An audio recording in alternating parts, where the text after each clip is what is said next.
Well, trying out the new Underquilt. It's working out really quite well.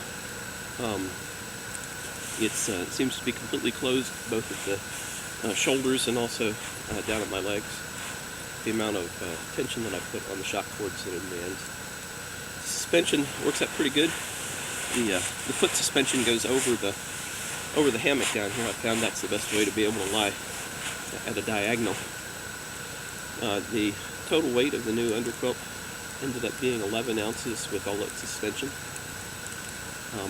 and that brings my pack weight with the bug net down to about 6 pounds 4 ounces dry. That's all pretty good.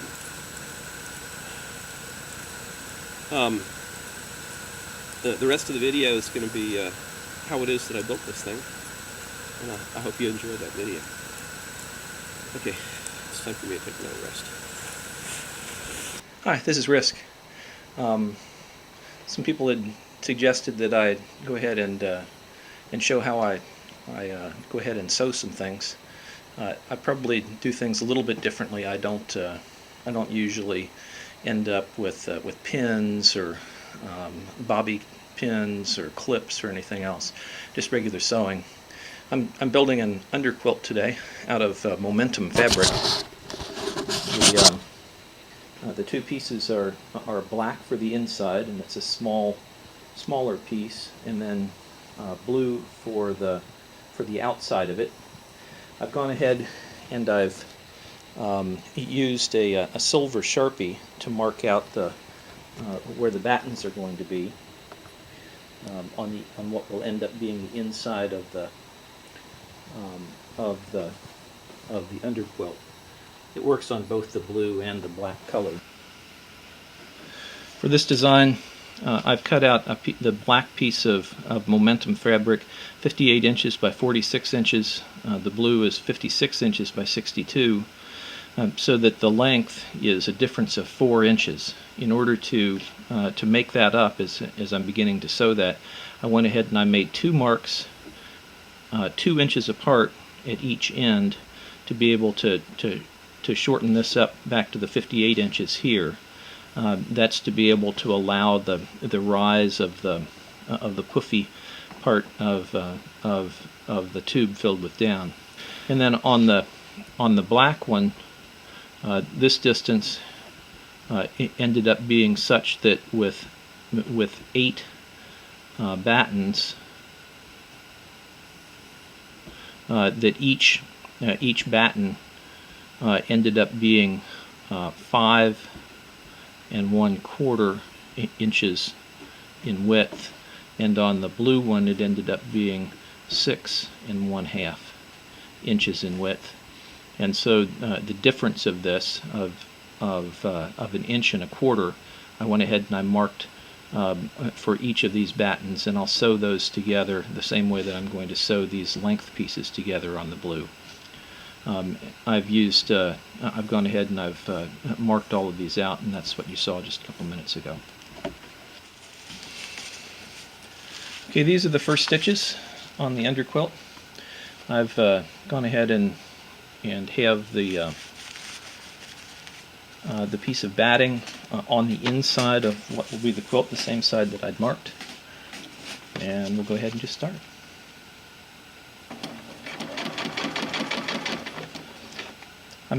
I'm using about 1/2 an inch or so on each side, and I'm just sewing up the line that I'd marked.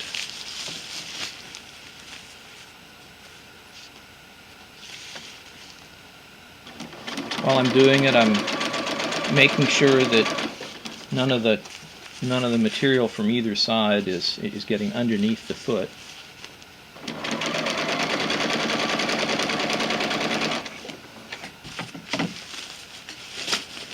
As I start going forward, I need to put the rest of the material through the machine.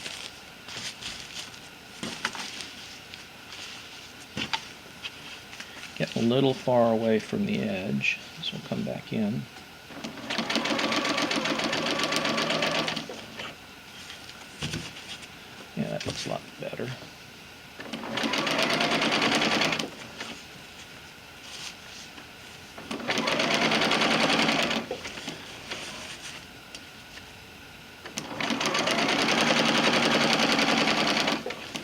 To be able to sew the momentum, I found that that I have to turn the tension down just a little bit so that it doesn't pucker the threads.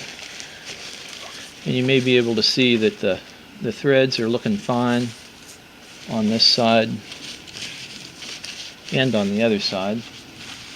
So this is going along pretty well. I'm getting close to finishing the 7th batten on the outside cover.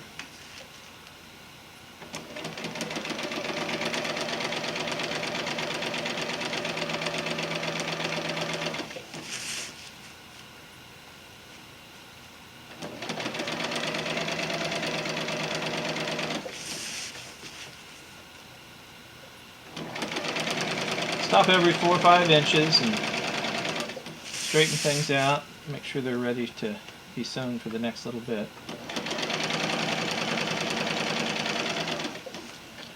It's important to, just before starting each row, to look and make sure that there's enough thread both on the spool and also on the bobbin, so you don't run out in the middle.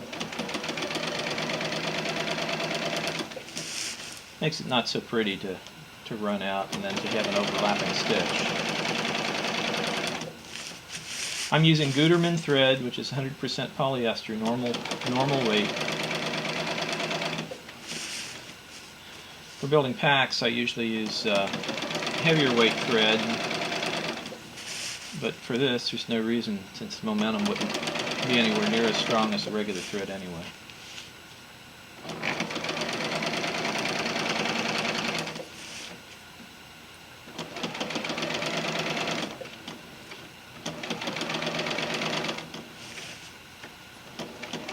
And then when I reach the end of each row, and also when I'm starting it, I have a button here that lets me go backwards and then forward, and that locks each of them. When I'm cutting, I make sure that I can visualize the end of the pair of scissors so that I'm not cutting into cloth that I don't intend to cut into. Something a surgery professor taught me once. And that's that. That's the inside. That's the battens on the top surface. Okay, for planning on how to sew these battens to the inside surface, I'm going to be sewing, starting at that end and sew this direction, so that I'm pushing the material into the sewing machine. I want to have as little material collecting over on the inside of the machine. So what I'm going to be doing is I'll go ahead and I'll gather this material up and go ahead and sew this line down. And then after I have that done, I'll go ahead and I'll move this line over. That'll be in there, but that'll be gathering outside the machine, and I'll sew down this one. And so that's the way I'll do this. If you use tape, painter's tape, like many people do, it's important to make sure that you do this in such a way that as you sew it, you don't end up with tape that's trapped in between the tubes that's pretty hard to get out. Okay, time to do the other side. It's been a couple days.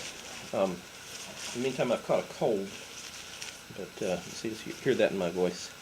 I finished sewing the first channel right here, and I did not like the size of it. It was way too big for the summer or fall kind of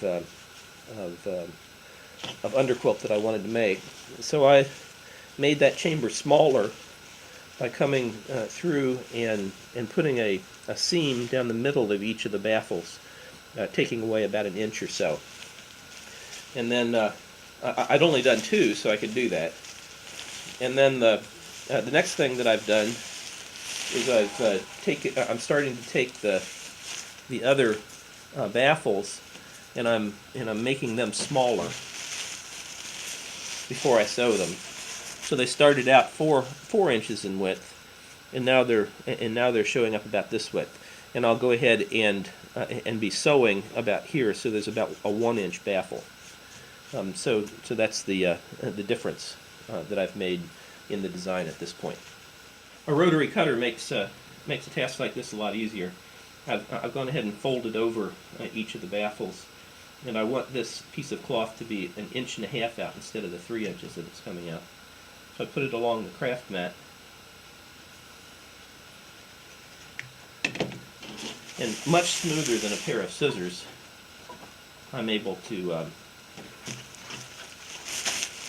make this cut.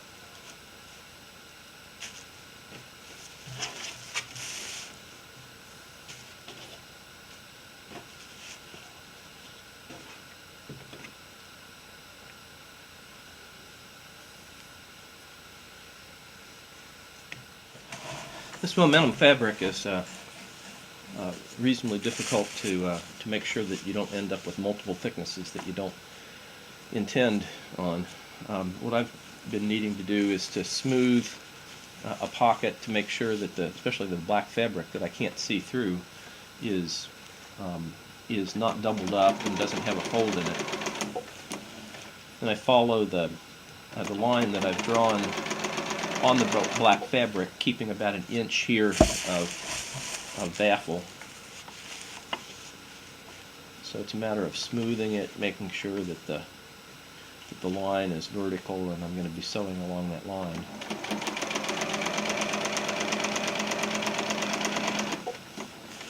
But at every stage, I need to make sure that I push extra fabric up through the sewing machine that I'm not using, smooth the black fabric, and then bring it back, so that making sure with my fingers that there's only a single thickness of the black fabric that I'm sewing to. If I get a wrinkle, I'm going to end up with needing to take that seam out. And these seams are really long to do that, so I don't like doing that. I'd rather do it right the first time, even if it does take some pain and trouble to make sure it's done right the first time.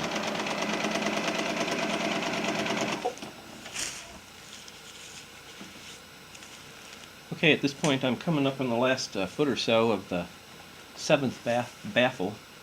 It's always a nice feeling. Working on these baffles is probably, that and putting down in the tubes are the two parts of this project which are tedious. I'm not sure which I get more tired thinking about. This quilt, compared with the other underquilt that I made for colder temperatures this winter, has, instead of 6 tubes, has 8, and the baffles are a little bit shorter than they were. That should lead to tubes that require less down to fill, and since my plan is to have about 6 ounces of down in this underquilt, I want to make sure that that down is right up against me and keeps me warm. So that was the purpose in the beginning, to make the baffles a little bit smaller than I'd originally planned. Well, this is very nice to be getting to the point that, again, protecting the end of my scissors here, looking and making sure that I'm not cutting a piece of cloth as I cut the thread. And so now the shell, the hard part of the shell, is finished now. I've folded up the shell just to find out how we're doing as far as weight's concerned with this momentum fabric. And the shell is sitting here at 4.0 ounces right now. I'll add about 6 ounces of down to that, so that's 10 ounces, and then the suspension itself will be another couple more ounces. So a lot lighter than my present underquilt.